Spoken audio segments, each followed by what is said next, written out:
Hello everyone. Last video lecture में हमने hill climbing algorithm के बारे में पढ़ा था। क्या अप्रोच उसमें यूज़ होती है, कैसे स्टेप बाय स्टेप हम अपने सॉल्यूशन की तरफ मूव करते हैं, ये सभी हमने देखा था और उसके टाइप्स भी हमने पढ़ लिए थे। ठीक है, तो इस वीडियो लेक्चर में मैं आपको हिल क्लाइंबिंग एल्गोरिदम में आने वाली प्रॉब्लम्स के बारे में डिस्कस करूँगी। तो देख लेते हैं एक बार एक एक करके कौन कौन सी प्रॉब्लम्स इसमें आती हैं।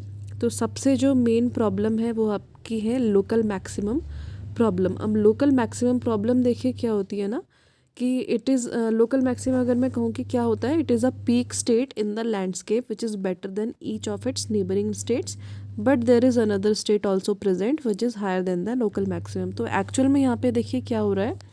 एक्चुअल में क्या हो रहा है, जैसे आपको अगर याद हो, पहले अगर हम पिछली वीडियो का अगर हम रिकॉल करें तो हम किसी हिल क्लाइंबिंग एल्गोरिदम के सर्च स्पेस में हम कैसे मूव करते हैं।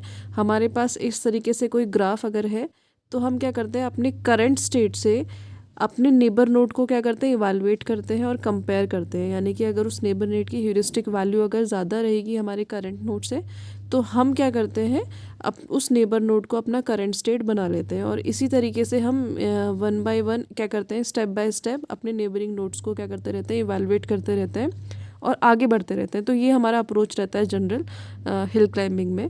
तो इस तरीके से धीरे धीरे हम पीक वैल्यू पर यहाँ पर पहुँचते हैं। लेकिन देखिए प्रॉब्लम, देखिए इसमें क्या आ सकती है, प्रॉब्लम इसमें हमारी क्या आ सकती है कि अगर आपके पास एक से ज़्यादा पीक अवेलेबल हैं अपने ग्राफ में, तो यानी कि एक पीक आपके पास लोकली अवेलेबल है, एक आपके ग्लोबल पीक है। यानी कि अगर आपका ये एक्चुअल में प्रॉब्लम का सोल्यूशन है, ठीक है, ये आपका एक्चुअल में प्रॉब्लम का सोल्यूशन है और आप क्या कर रहे हो, यहाँ से आपका करंट नोड सपोज यहाँ पे से स्टार्ट हो रहा है आपका करंट स्टेट, तो आपने इस पाथ में जाना था, लेकिन आप इस पाथ में अगर ट्रैवर्स कर गए तो आप किसी पॉइंट पे नेबर्स को कंपेयर करते करते आप यहाँ पहुँच जाएंगे।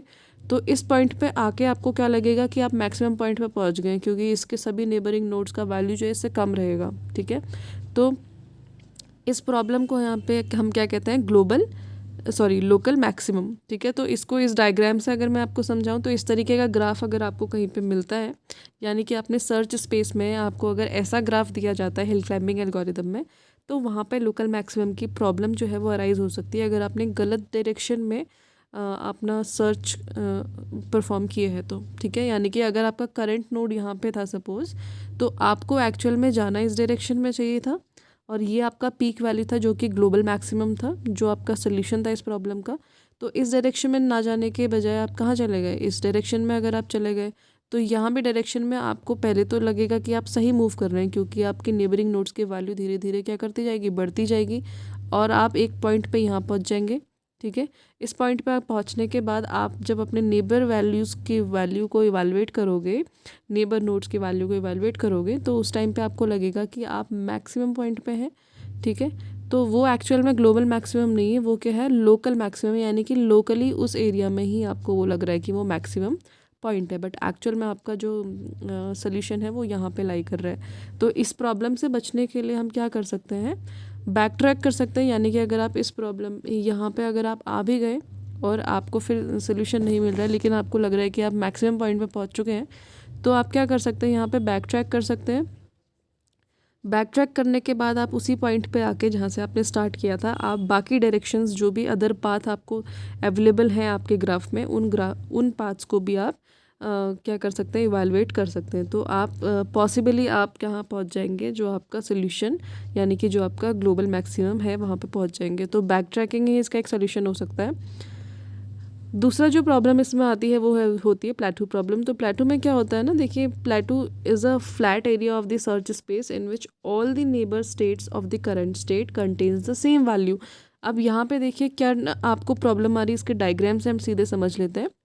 तो यहाँ पे देखिए क्या है, इस तरीके का अगर आपको सर्च स्पेस पे ग्राफ दिया गया है, ठीक है, तो एक्चुअल में हम क्या करेंगे, जैसे ये आपका यहाँ पे सपोज आपका करंट नोड है, तो करंट नोड से आपने धीरे धीरे करके अपने नेबरिंग नोड्स को इवैल्यूएट करना शुरू करा।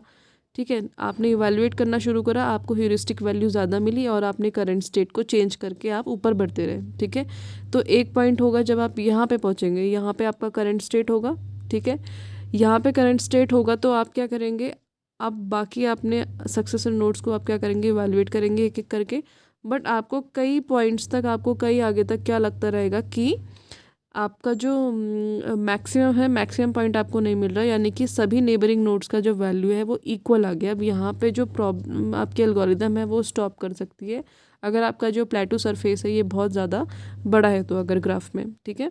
तो इससे बचने के लिए हम क्या कर सकते हैं, हम बड़े बड़े स्टेप्स ले सकते हैं, यानी कि हम एक एक करके ना सर्च करें, या फिर जैसे आपकी जो सिंपल हिल क्लाइंबिंग एल्गोरिदम मैंने बताई थी उसको अप्लाई ना करके आप क्या कर सकते हो, यहाँ पे या तो स्टीपेस्ट वाली आप अप्लाई कर सकते हो, या फिर आप क्या कर सकते हो, जो थर्ड वन मैंने आपको स्टोकास्टिक वाली बताई थी उसको आप अप्लाई कर सकते हो, जिसमें हम रैंडम कोई क्या करते हैं, रैंडम कोई नेबर को उठा लेते हैं, यानी कि जस्ट सक्सेसर नोड को नहीं उठाते, हम क्या करते हैं कोई भी रैंडम नोड को उठा लेते हैं और उसको इवैल्यूएट करते हैं। तो हम इसमें क्या करें कि रैंडम नोड को भी उठाते टाइम हम क्या करें, बिग स्टेप्स ले, यानी कि ऐसी नोड को उठाएं जो कि आपके करंट नोड से काफ़ी दूर है। तो पॉसिबली हम क्या कर सकते हैं, कोई ऐसी नोड पकड़ सकते हैं जिसका वैल्यू आपको यहाँ पे ज़्यादा मिले, ठीक है।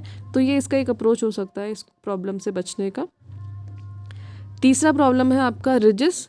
तो रिजेस भी आपके किसी ग्राफ में हो सकता है, आपके रिज के फॉर्मेट में आपको ग्राफ मिले वहाँ पे।